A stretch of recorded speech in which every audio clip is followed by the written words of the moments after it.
चलते हैं। वन विभाग ने 9 सांपों का मेडिकल कराया और इन 9 सांपों के मेडिकल में कोबरा से विष ग्रंथि निकाले जाने की पुष्टि हुई। 5 कोबरा के विष निकालकर उनका प्रयोग किया गया। सांपों का विष निकाला गया था।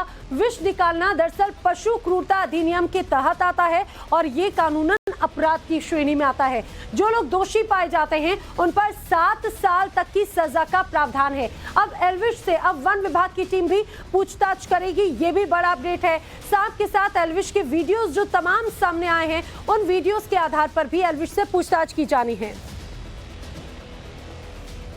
और मेरे साथी इस समय भावना और मोहित ओम भी इस समय जुड़ रहे हैं। जिस तरह से जो तमाम बड़ी खबरें सामने आ रही थी, भावना और मोहित ओम लगातार इस बड़ी खबर पर हमें अपडेट भी दे रहे हैं। आप ही का रुख करते हुए जरा समझाने की कोशिश कीजिए कि अभी तक तो नोएडा पुलिस इस पूरे केस में इन्वॉल्वमेंट की बात कर रही थी, जहां पर एल्विश की जांच एल्विश से पूछताछ में होगी। मैं पहले भावना का रुख करती हूँ। भावना के पास में कुछ बड़ी अपडेट है। भावना बताइए, जो अब मेडिकल रिपोर्ट आई है इन सांपों की, इन कोबरे की, उसमें यह स्पष्ट हो चुका है कि आने वाले वक्त में मुश्किलें बढ़ेंगी इन्वॉल्वमेंट अगर पाया जाता है तो। क्या अपडेट है? बिल्कुल नैना, हमने टाइम्स नाउ नवभारत पे एक्सक्लूसिवली ये फुटेज दिखाई है जब सांप को सूरजपुर फॉरेस्ट में छोड़ा जा रहा था और डीएफओ नोएडा की बाइट भी आपने सुनी होगी, जहां पर वो ये बात कहते हुए सुनाई दे रहे हैं कि किस तरह से 9 सांप जो बरामद हुए थे उनके उसमें से 5 जो थे वो कोबरा थे जिनके विष ग्रंथि निकाल ली गई थी और इस विष ग्रंथि का इस्तेमाल किया जा रहा था। और कुछ देर पहले हमने ये भी जानकारी दी कि पुलिस को कुछ ऐसे सुराग मिले हैं कि उसके साथ कुछ केमिकल का इस्तेमाल करके रेव पार्टी में लोग उससे नशा करते थे। तो ये तमाम चीजें जो है वो एक एक करके जो कड़ियां हैं वो जुड़ती जा रही हैं। लेकिन आपको ये भी बताते चले कि जिस तरह से वन विभाग ने अब ये पाया है कि देखिए क्रूरता की गई है पशु के साथ और ये इलीगल होता है। अगर उसमें एल्विश यादव दोषी करार पाए जाते हैं तो उनको भी 7 साल की सजा हो सकती है, या जो भी लोग इन चीजों में इन्वॉल्व थे। अब देखना वाली बात होगी जिस तरह से डीएफओ नोएडा की तरफ से ये जानकारी अब दे दी गई है कि वन विभाग के अधिकारी भी एल्विश यादव से पूछताछ करेंगे और ये जानने की कोशिश करेंगे कि आखिरकार किन परिस्थितियों में इस तरह की जो क्रूरता है वो की गई, क्यों सांपों को इस तरह से ले जाया गया, उनकी विष ग्रंथि निकाली गई। फिलहाल जांच में ये पता चला कि अभी 9 सांप स्वस्थ थे, इसलिए उन्हें सूरजपुर फॉरेस्ट में छोड़ दिया गया है। ठीक है, यानी कि जो सांप यहाँ से बरामद किए गए थे उन सांपों को, उनमें से 9 सांपों को बता रही है भावना की कैसे यहाँ पर वन विभाग ने जंगल में छोड़ा। इसी बीच एक और बड़ी अपडेट बताते चले, एल्विश यादव से अब वन विभाग की टीम भी पूछताछ करेगी। पार्टी में सांपों को लेकर वन विभाग लगातार जांच कर रही है और पकड़े लोगों से भी वन विभाग सवाल जवाब कर सकता है। सांपों के साथ में एल्विश के जो वीडियो सामने आए हैं, अब उनकी भी जांच की जा रही है। सांपों का जहर आखिर कहां प्रयोग हो रहा था, इसकी भी जांच जारी है। हाँ, नेचुरली सुन रहे हैं कि शायद दोबारा आएंगे तो ये जो भी लोग होंगे उनसे पूछताछ की जाएगी। वन विभाग की तरफ से किसी प्रकार की पुलिस से चीजें कही गई कि आपने क्यों नहीं बुलाया, कोई नोटिस वगैरह बन गया? हाँ, इस संबंध में हमारे अधिकारी आज थाना 20 जा रहे हैं, वहाँ ये पूछेंगे ऐसा किन परिस्थितियों में हुआ। वन विभाग क्या खुद नोटिस जारी करने की कोई प्लानिंग कर रहा है एल्विश यादव से पूछताछ के लिए? पहले इसमें पुलिस की जाँच को हम लोग मॉनिटर कर रहे हैं, आगे आवश्यकता पड़ने पर कार्रवाई की जाएगी।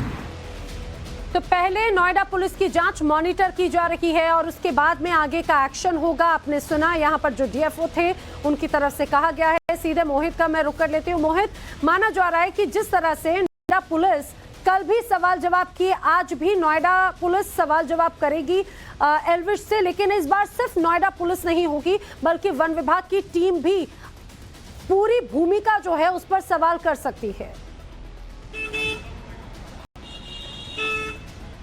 हाँ बिल्कुल, देखिए नोएडा पुलिस की अपनी जांच चल रही है, लेकिन वन विभाग की टीम से कहा गया है, उनकी तरफ से, उनके अधिकारी की तरफ से कहा गया है जब एल्विश से दोबारा पूछताछ होती है तो हमारी टीम भी उससे पूछताछ कर सकती है। उसके लिए अपना नोटिस वो एल्विश यादव को भेज सकती है कि एल्विश यादव उनकी जांच में शामिल हो। उनके जांच के एंगल क्या रहेंगे कि सांप आखिरकार कहाँ से पकड़ में आए, ये सांप निकल, उनकी जो विष ग्रंथि थी वो विष ग्रंथि किस तरह निकाली, क्योंकि ये बड़ा टेक्निकल काम है। कोई जो टेक्निकल साउंड लोग हैं वही सांप की ग्रंथि निकाल सकते हैं, जो अपने आप में हालांकि एक अपराध है जिसके लिए 7 साल की सजा है। तो उसको लेके एल्विश यादव जो है वन विभाग के रडार पर है। एल्विश के अलावा जो आरोपी पकड़े गए हैं, खासकर से राहुल जिसने सबको अरेंज किया था, जो कोऑर्डिनेटर था, उससे वन विभाग की टीम जरूर पूछताछ करेगी। एल्विश यादव को लेकर खुद अब आला अधिकारी जो है नोएडा पुलिस के सामने आए, उन्होंने बताया कि किस तरीके से एल्विश यादव रात को 2 बजे 3 लोगों के साथ थाने पहुंचा था, उससे पूछताछ की गई। क्वेश्चनेयर था, जो क्वेश्चनेयर हमने सबसे पहले टाइम्स ऑफ नवभारत पर दिखाया था, उन क्वेश्चंस को एलविश यादव से पूछा गया था। हालांकि उनके जवाब उसने संतोषजनक नहीं दिए। एलविश यादव का कहना था कि मैं बेगुनाह हूं और मुझे साजिश के तहत फंसाया जा रहा है, लेकिन उसके बावजूद भी अब दूसरे राउंड की पूछताछ के लिए एलविश को नोटिस दिया जा चुका है। और एलविश यादव आज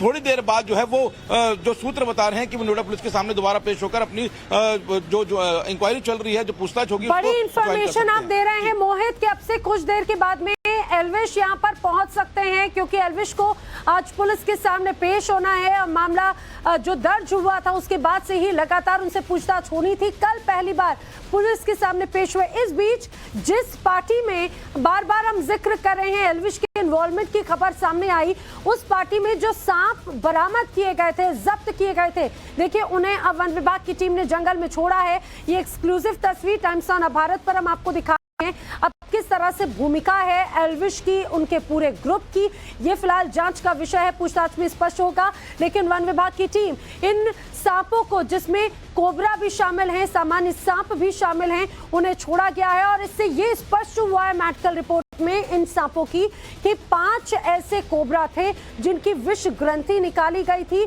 यानी कि आप ये समझिए कितना बड़ा अपराध, जो अपने आप में वन्यजीव अधिनियम के तहत ये अपने आप में कानूनन अपराध है, और उसकी भूमिका भी ये देखने वाली बात है। लेकिन भावना, जरा ये बताइए कि इन सांपों को तो छोड़ा गया, मेडिकल रिपोर्ट में ये जब स्पष्ट हुआ कि इनके सांपों का जहर निकाला गया, उसका इस्तेमाल किया जाता है, ये अपने आप में सवाल भी खड़े हो रहे हैं। ये जाहिर सी बात है, एलविश से भी पूछा जाएगा कि जो जहर निकाला जाता है उससे कहां पर खपाया जाता है, कैसे इस्तेमाल किया जाता है, किन किन तक पहुंचाया जाता है, पूरी चेन क्या हो सकती है। बिल्कुल नैना, देखिए जैसे जैसे कड़ी जुड़ेगी, ये जो पूरा चेन है वो रडार पे आएगा। और जैसे ही नोएडा पुलिस को इस बात की जानकारी मिली, देखिए नोएडा पुलिस से बार बार ये सवाल पूछा जा रहा था कि आखिरकार एलविश को सवाल जवाब के लिए नहीं बुलाया जा रहा है।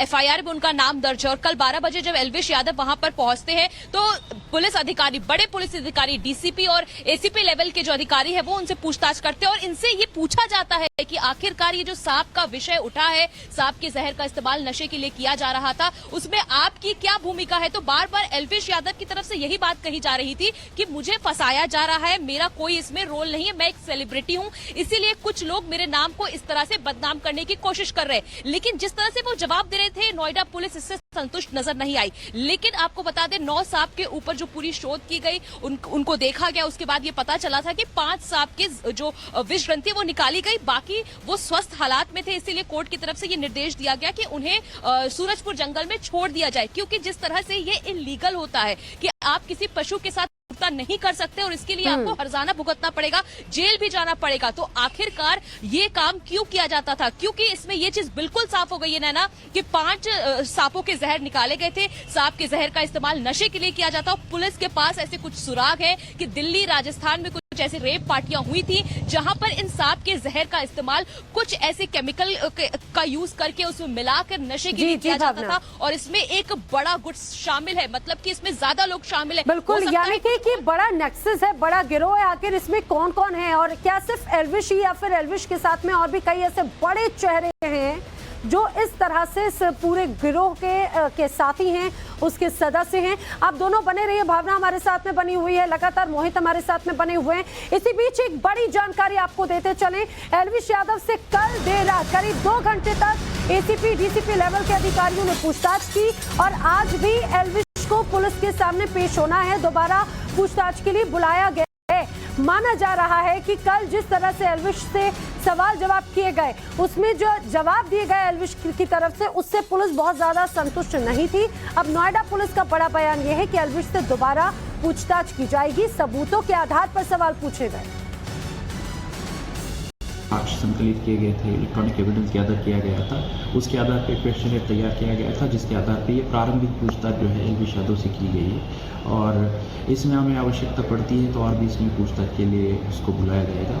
और आज जो हमारे 5 अभियुक्त हैं, इनका पुलिस कस्टडी रिमांड भी कोर्ट को प्रे किया गया है, जिसके आधार पर उनका पुलिस कस्टडी रिमांड में जो पूछताछ में चीज़ें आएंगी, अन्य जो भी प्रारंभिक पूछताछ में जो हमें इंफॉर्मेशन मिली है, उस इंफॉर्मेशन को भी क्रॉस वेरीफाई करके आगे फर्दर हम इन्वेस्टिगेशन को आगे बढ़ाएंगे और पूछताछ। तो आपने सुना यहाँ पर किस तरह से पुलिस अधिकारियों की तरफ से जानकारी दी गई। उन्होंने बताया कि कैसे पूरे मामले की जांच तो हुई है। ये नोएडा के जॉइंट सीपी आनंद कुलकर्णी को सुन रहे थे। सबूतों के आधार पर प्रश्नावलियों की सूची तैयार की गई, सवाल जवाब किए गए। लेकिन मोहित, आज कब तक पहुंचने की संभावना है? एल्विश यादव की कुछ जानकारी मिल पा रही है? और ये भी जब कहा जा रहा था कि जो 5 आरोपी पुलिस गिरफ्त में हैं, उनको आमने सामने बैठाकर क्रॉस क्वेश्चनिंग कराई जा सकती है, आमने सामने बैठाकर पूछताछ भी कराई जा सकती है।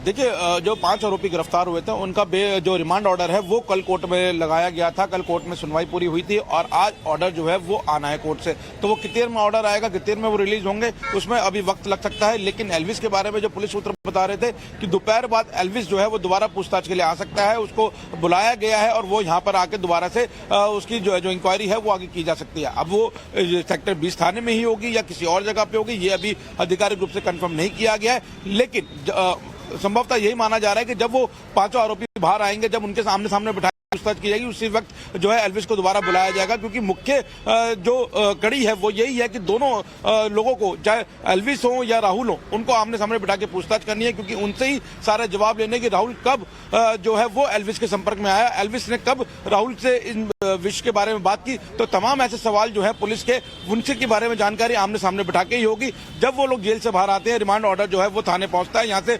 जो नोएडा की जेल है वहां जाते हैं, वहां से आरोपी बाहर आते हैं और हो सकता है उसके बाद ही पूछताछ। लेकिन मोहित, एक सवाल बार बार सभी के मन में था, क्योंकि कल देर रात के अंधेरे में 2 बजे एल्विश का थाने पहुंचना, वहां पर बयान दर्ज कराना, एसीपी डीसीपी लेवल के अधिकारियों का वहां पर इस पूरी पूछताछ में शामिल होना, समय पर बहुत सवाल खड़े हो रहे थे। तो क्या आज भी दोपहर में उजाले में एल्विश पहुंचेंगे या आज भी रात के अंधेरे में सवाल जवाब किए जाएंगे? ये भी एक बड़ा सवाल है। बिल्कुल, समय को लेकर जो सवाल खड़े हो रहे हैं उसमें नोएडा पुलिस का कहना है हमने अपने फैक्ट्स को वेरीफाई कर लिया। जब हमें लगा इससे पूछताछ करनी चाहिए तो हमने नोटिस सर्व किया और एल्विस ने जो समय आने के लिए कहा उस पर हम तैयार थे। हमारे अधिकारी, डीसीपी और एसीपी रैंक के अधिकारी थाने के अंदर मौजूद थे और उन्होंने ही पूछताछ की। एल्विस 3 लोगों के साथ आया था जिसमें उसके वकील भी मौजूद थे। लेकिन पूछताछ जो है वो एल्विस के साथ डीसीपी एसीपी के रैंक के अधिकारियों ने की थी। अब जो उम्मीद की जा रही है, यही की जा रही है कि जब वो आरोपी जो जेल से बाहर आएंगे रिमांड पर, उसके बाद ही ये पूछताछ दोबारा शुरू हो सकती है। क्योंकि जो इस तरह हम पहले बता रहे हैं कि आपको दोनों आरोपियों को सामने बिठा के, जिनके एफआईआर में नाम है एल्विस यादव और राहुल, जो मुख्य आरोपी, जो मेन कोऑर्डिनेटर है, इनको आमने सामने बिठा के बात करनी है, जिससे कई सारे तथ्य, कई सारे सवाल वो सामने आ सकते हैं। जी, यानी कि 3 लोगों की मौजूदगी थी कल जब एल्विश से सवाल जवाब किए गए। जो जानकारी मोहित लगातार दे रहे हैं, देखिए सबसे पहले हम ही ने, टाइम्स ऑफ भारत ने आपको बताया कि एल्विश देर रात पुलिस थाने में थे, उनसे पूछताछ की गई। सबसे पहले टाइम्स ऑफ भारत ने आपको दिखाया कि जो सांप, जो वन्य जीव यहाँ से बरामद किए गए थे, उन्हें किस तरह से छोड़ा गया है, वो तस्वीर भी हम आप तक पहुंचा रहे हैं। और इस बात को मान के चलिए 3 लोगों की मौजूदगी थी, जिसमें एल्विश के वकील भी थे। यानी कि एल्विश बखूबी जानते हैं किस तरह से उनके सामने कानूनी जो ऑप्शंस हैं, उन सारी चीजों को समझते हुए वो एक्शन ले रहे हैं। अब एल्विश को लेकर लगातार रिएक्शन सामने आ रहे हैं। यूपी सरकार के वन मंत्री अरुण सक्सेना का बयान सामने आया है। एल्विश केस में पुलिस ने एफआईआर दर्ज की है, पूरे मामले में जांच चल रही है और कानून से बड़ा कोई नहीं होता। उनका कहना है कि कानून सबके लिए समान है, एल्विश के लिए भी कानून के तहत ही कार्रवाई होगी। एल्विस यादव मामले में, जो वन विभाग से जुड़ा हुआ मामला भी है, पुलिस ने उनसे पूछताछ भी की है, वो खुद को बेगुनाह भी बता रहे हैं। देखिए, ऐसा है, ये मामले में एफआईआर हो चुकी है, कानून अपना कार्य कर रहा है और कानून अपना कार्य करेगा। एल्विस जो कि बहुत पॉपुलर यूट्यूबर है और कहा जा रहा है कि इसीलिए शायद नोएडा पुलिस ने पहले छोड़ दिया था, तो इन्फ्लुएंस उनका ज्यादा इम्पैक्ट है। कानून से बड़ा कोई नहीं है, कानून अपना काम करेगा। उनके पास से 5 कोबरा, जो गिरफ्तार हुए थे लोग, उनके पास 5 कोबरा मिले थे। वन विभाग ने उन कोबरा का जांच कराई है। पता चला कि जो उनकी वेमन ग्रंथि होती है, विष ग्रंथि जो होती है ना कोबरा के अंदर, जो जहर वाला ग्रंथि होती है, उसको निकाल लिया गया और ये भी एक ऑफेंस ही है। देखिए, ऐसा है, कानून अपना काम कर रहा है और कानून से बड़ा कोई नहीं है, कानून अपना काम करेगा। धन्यवाद। इस बात करें तो ये है उत्तर प्रदेश सरकार के मंत्री का कहना है कि एल्विस यादव हो या कोई भी हो, कानून से ऊपर कोई भी नहीं है। उत्तर प्रदेश में कानून का राज है, लिहाजा कानून अपना काम करेगा। कैमरा पर्सन विशाल वर्मा के साथ विनोद मिश्रा, टाइम्स ऑफ भारत, लखनऊ। तो कानून के तहत कार्रवाई की जा रही है। भावना भी लगातार हमारे साथ में बनी हुई है। भावना, कानून के तहत अगर कार्रवाई की बात की कहा जाए, समझा जाए, तो वन्य जीव अधिनियम के तहत 7 साल के सजा का प्रावधान है। लेकिन अब ऐसे में एल्विश की भूमिका अगर तय होती है तो एल्विश पर भी जरूर आगे सख्त एक्शन की बात जरूर कही जा रही है।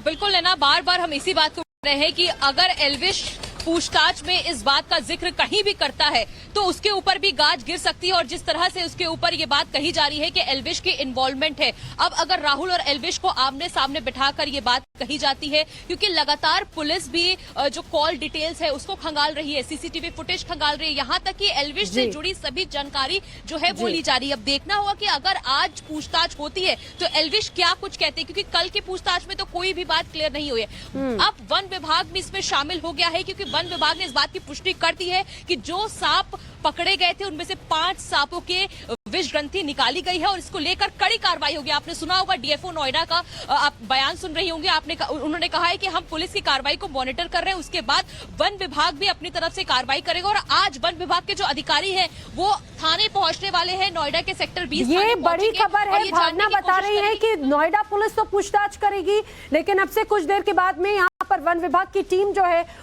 पहुंचेगी। माना जा रहा है कि जब एल्विश यहां पर पहुंचेंगे तो एल्विश से पूछताछ की जाएगी। भावना और मोहित, आप लगातार बने रहिए, आपसे लगातार अपडेट लेंगे इन तमाम बड़ी खबरों के साथ में। हम बने हुए हैं फिलहाल वक्त एक बहुत छोटे से ब्रेक का।